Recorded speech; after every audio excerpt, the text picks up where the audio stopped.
Imagine you have just moved into a new neighborhood. As you're setting up and getting comfortable, and everything ready to be in your own home, you begin to have neighbors show up. Happy that you have someone to greet you, you welcome this experience. But as they first meet you, they tell you that you owe them money. Shocked, you think, why?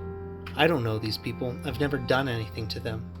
So you shrug it off as an odd occurrence.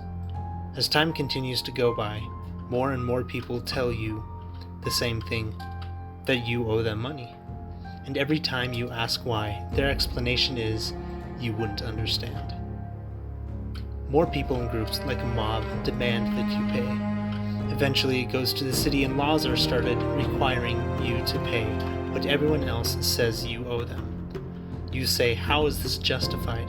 But they tell you, you are the enemy. This may seem like an occurrence from the 1700s, a mob with pitchforks and torches in hand, or a scene from a novel or movie set in a dystopian future.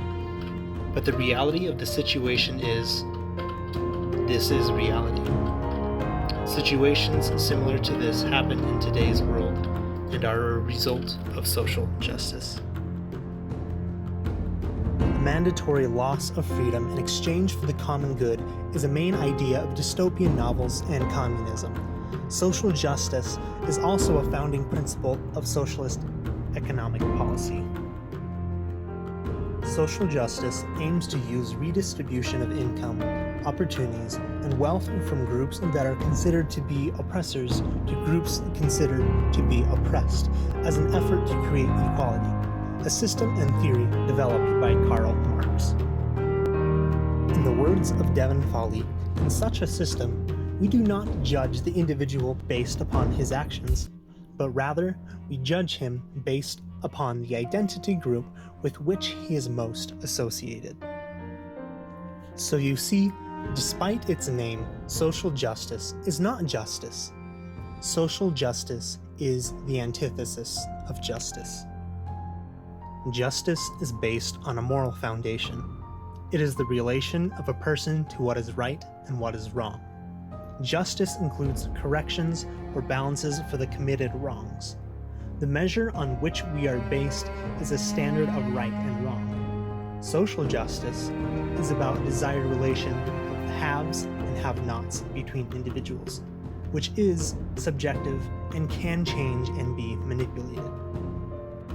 Social justice outcomes can be manipulated by politicians for their own purpose a lot easier than laws based on justice can be manipulated.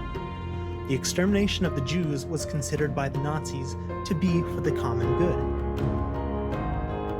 In an effort to bring about equality, many proponents of social justice bring about greater division. They seek to help a minority by assigning them a group and punishing someone else that they determine belongs to the oppressing group. The ultimate effect social justice is having on society is bad. It is stripping a moral foundation from the people. It is giving them a false sense of justice, equality, and right.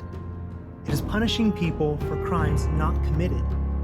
If we start to treat other people based on what group they seem to belong, rather than by the content of their character, that is when we have lost as a society. So the next time you hear someone calling for justice, remember what justice really is.